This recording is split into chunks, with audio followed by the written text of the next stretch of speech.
जय श्री राम।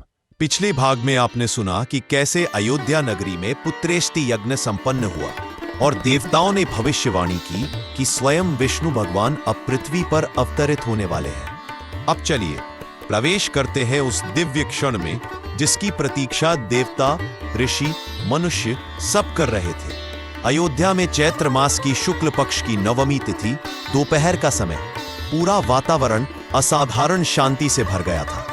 आकाश में एक अद्भुत प्रकाश फैला, हवा में मधुर सुगंध फैलने लगी, सरयू का जल धीमे धीमे लहराने लगा, महारानी कौशल्या के कक्ष में दिव्य प्रकाश उतरने लगा और वो क्षण आया जिसे त्रेता युग याद रखेगा, मर्यादा पुरुषोत्तम श्री राम का जन्म। कक्ष में जैसे सूर्य की आभा उतर आई हो। कौशल्या ने देखा एक दिव्य तेजस्वी बालक, शांत, समृद्ध, कोमल और दैवीय। कहते हैं जन्म के समय श्री राम ने हल्की मुस्कान दी थी, जैसे अपने आगमन की सौम्य घोषणा कर रहे हों। जैसे ही जन्म की सूचना लोक में पहुंची, अयोध्या जगमगा उठी। मंदिरों में शंखनाद हुआ, पुजारियों ने वेद मंत्रों का उच्चारण किया, लोगों ने घरों के बाहर दीप जला दिए। राजमहल में घी के दम, संगीत, नृत्य, भजन, वस्त्रदान और मिठाइयों की वर्षा होने लगी। अयोध्या के हर घर में कहा जा रहा था, आज विष्णु भगवान हमारे राजा के घर पुत्र रूप में आए हैं। रानी कौशल्या के कक्ष में महाराज दशरथ स्वयं दौड़ते आए। जैसे ही उन्होंने बालक को देखा, उनकी आंखें भर आईं, हृदय भर आया और वे बोले, आज मेरा जीवन धन्य हो गया। जहां रानी कौशल्या को श्री राम प्राप्त हुए, वहीं कैकेयी को भरत और सुमित्रा को लक्ष्मण और शत्रुघ्न, चारों भाई।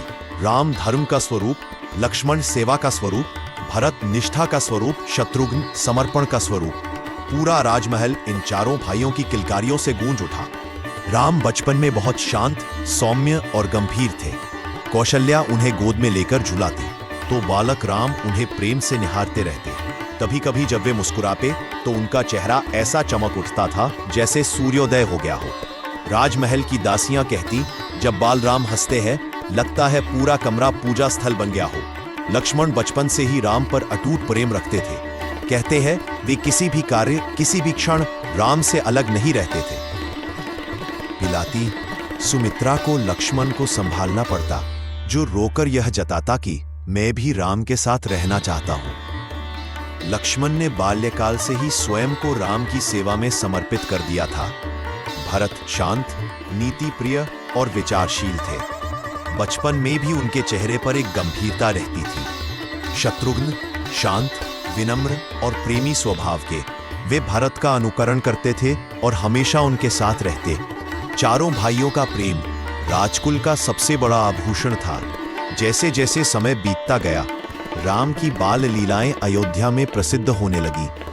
राम मिट्टी से छोटे छोटे शिवलिंग बनाते, उन्हें फूल चढ़ाते और अपने नन्हे हाथों से नमस्कार करते। दासियां कहती, देखो महाराज, यह बच्चा तो जन्म से ही भगवान का भक्त है। पर वे जानती नहीं थी, वह स्वयं भगवान थे। एक दिन राम ने बच्चों के खिलौना धनुष को इतनी कौशलता से खींचा कि सभी आश्चर्य में पड़ गए। दशरथ मुस्कुराए, लगता है यह बालक भविष्य में महान धनुर्धर बनेगा। राम महल के बगीचे में हिरणों के साथ खेलते, कबूतरों को दाना खिलाते, गायों को सहलाते। गायें उन्हें देखते ही पास आ जाती, मानो उन्हें पहचानती है। ऐसा था जिसे देखते ही सब जीव प्रेम से भर जाते। एक दिन कौशल्या ने पूछा, राम, तुम हमेशा इतने शांत क्यों रहते हो? बालक राम ने मासूम मुस्कान के साथ कहा, माँ, जब मन शांत रहता है संसार सुंदर लगने लगता है।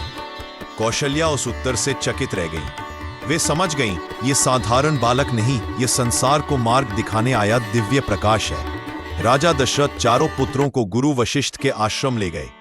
ऋषि ने चारों बालकों के मुखमंडल को देखा, उनकी दिव्यता को पहचाना और बोले, राजन, आपके पुत्र केवल इस राज्य के नहीं, इस युग के रक्षक बनने आए हैं। गुरुकुल जीवन शुरू हुआ। सुबह ध्यान, फिर वेद अध्ययन, फिर धनुर्विद्या, फिर नीति शास्त्र। राम हर विषय में अग्रणी थे, पर फिर भी उतने ही विनम्र। गुरु वशिष्ठ ने कहा, राम, तुम्हारी तेजस्विता तुम में जन्म से है, पर तुम्हारी विनम्रता तुम्हें महान बनाएगी। राम की बाल लीलाओं की चर्चा अयोध्या में फैल चुकी थी। माताएं कहती, राम को देखकर लगता है मानो भगवान स्वयं हमारे बीच जन्मे हैं। बच्चे कहते हैं, राम जहां होते हैं वहां खेल भी आनंद बन जाता है। एक दिन नगर में विशाल उत्सव आयोजित किया गया, जहां राजा दशरथ ने पहली बार चारों पुत्रों को प्रजा के सामने प्रस्तुत किया। लोगों की खुशी का ठिकाना न रहा। केवल अयोध्या ही नहीं, स्वर्गलोक भी आनंद से भरा था।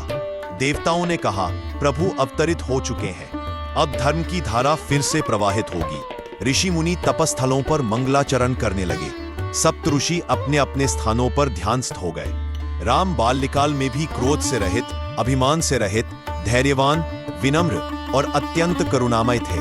अगर कोई बच्चा रोता, राम उसे मनाते।